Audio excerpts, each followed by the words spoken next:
Welcome to St. Giles. My name is Josh Madrinsky. I'm the pastor here at St. Giles, and it is just my privilege to welcome you to our church, welcome you to this place. And I hope everybody took the opportunity to get one of these wonderful looking programs. If you didn't get a chance yet, this is going to be your guide through the evening if you want to have a clue as to what these folks are saying, because there are translations right in the middle, and it's very well done. So if you didn't get a chance, take your moment to run down the aisle. We won't say anything. But once again, welcome. Are you ready for this? Absolutely. Are you comfortable? As comfortable as one can be in a wooden pew, right? They're designed to keep people like you awake when people like me talk. But I don't think you're going to need any help with that tonight, because we have an absolutely wonderful program ahead of us in our St. Giles Concert series. I do want to take the opportunity, if you're like me, you appreciate the opportunity to be reminded that now is an excellent time to silence your device. And I need that as often as possible. So now would be the perfect time for that. But we have just an absolute, as you can see, a wonderful group of artists coming up here to perform tonight. This is going to be a wonderful vocal concert, and you can tell by looking at this, we're in for a treat tonight. And so, without further ado, friends, we'd like to present to you Bel Canto.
Ach, denkt das Weilchen,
I'm glad I put my little spiel here because I'm going to need a moment after listening to that song. That's Sarah Walston. She's our guest artist for this evening, which we do with every performance, and more about that in a moment. But I want to take this moment publicly to thank her for being here. Is this first gig? Also, I was checking. Yesterday was her first gig. This is her second gig since she had her second child. So we're grateful to have her after her hiatus. My name is Ben Miller. I see pretty much all familiar faces here, but you all know me from two different areas of life. I am the owner and operator of the Miller Studio, LLC, which is a performing arts training organization. More about that in a minute, but I'm also the director of music here at St. Giles Church. And so it's really my pleasure to be here in both capacities. Let me talk first as the music director of the church. This is a part of our concert series, the St. Giles Concert Series, which was begun last year as we completed our pipe organ rebuild. It was a $500,000 roughly project to get our 1952 vintage Moeller organ back fighting fit and even make some expansions to it. Now that we have this glorious instrument and a space that was given to us by the church forebears, we wanted to make great use of that as a place where people in the community could meet. And actually the mission statement of the concert series is printed on the back page of your program. You can read that at the bottom. I am very pleased to be a part of this church where this is an offering, but I honestly can't take full credit for it. Full credit for that goes to the series coordinator, who is our organist, Linus Ellis. And Linus, unfortunately, could not be here tonight. For those of you who were here at church this morning, I spoke to him via text today. He's feeling a little bit better, and he's going to be visiting with doctors tomorrow. So I think he's got reasons to be optimistic. He's not out of the woods yet, but I think we have reasons to be optimistic. The concert series is funded entirely by donations. He wanted me to make mention of that.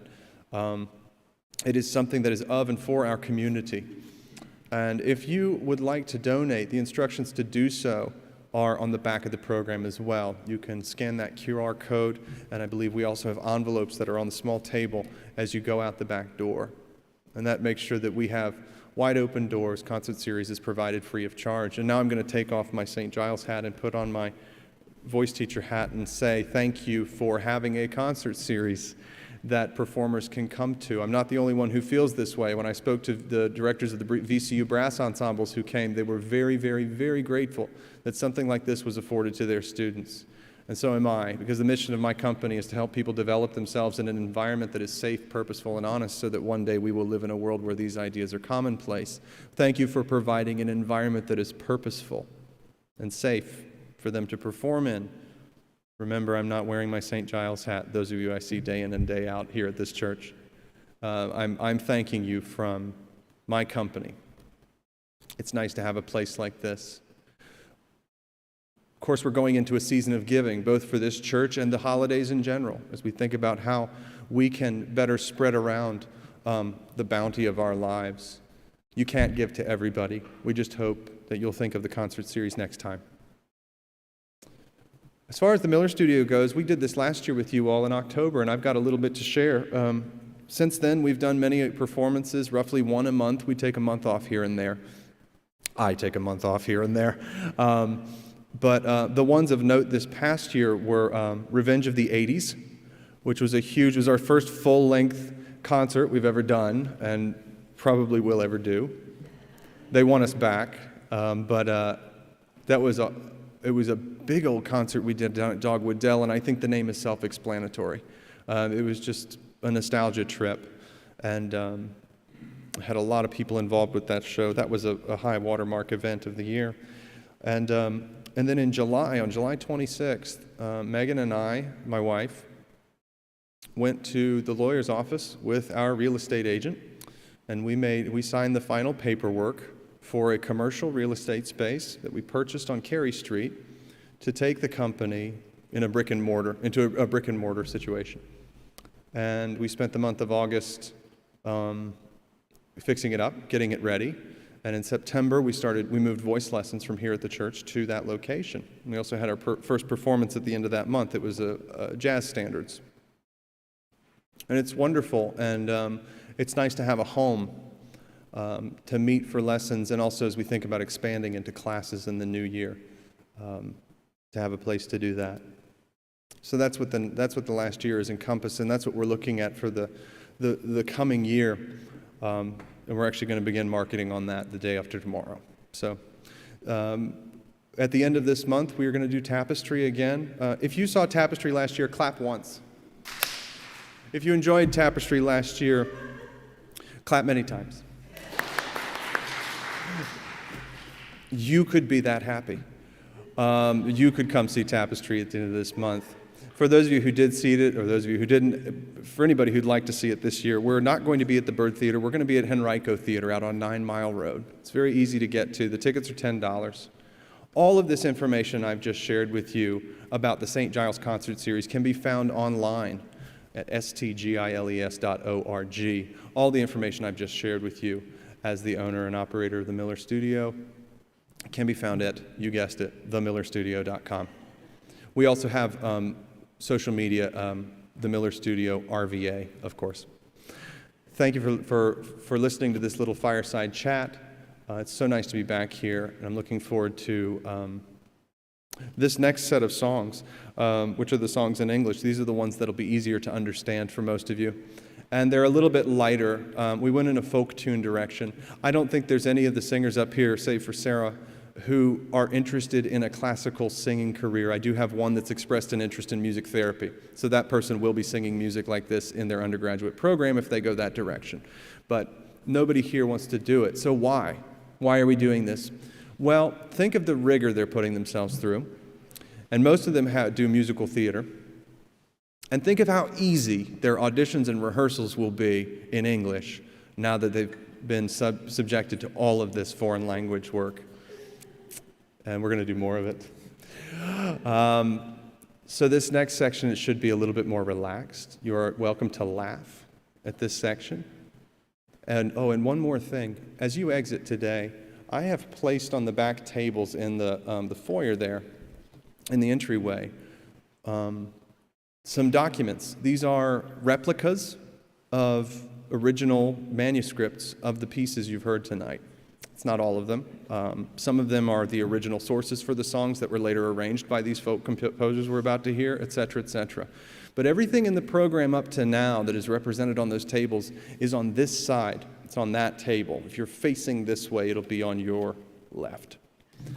And everything on the other side, facing this way, your right, is replicas of documents that showcase the songs in English. There are a couple of them that are real. The books are real. Particularly at St. Giles members, there's one back there, there's a hymn book called Happy Voices. It's the first appearance of Shall We Gather at the River in the World. It was published in that hymnal first, and that's an original copy from 1880, whatever. There's also a copy of the original copy of the Aldeburgh Festival program from 1950, which is, I've been looking for that for a long time, and it actually was delivered via eBay on Friday. And that is an interesting little intersection because it was sung by Benjamin Britten and Peter Pears, but it was the first world premiere of the Copeland piece you're going to hear from tonight. So that book, and it's sitting right smack in the middle of that table, that book is a really neat little artifact because it sits at an intersecting point in the folk tunes that you're about to hear. I've gone on longer than intended, but I didn't want to not mention that because there's nothing in the program notes here that says it. But please do go handle them. Handle these items. Most of them are replicas, and the books are fairly sturdy. They are not surpassingly rare. This is not a Da Vinci Codex. This is not the Shroud of Turin or the Dead Sea Scrolls. You can pick them up and handle them, gently, of course. But so enjoy that. I hope it adds a level of depth to this performance, and I hope you enjoy the rest of our recital.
Lord.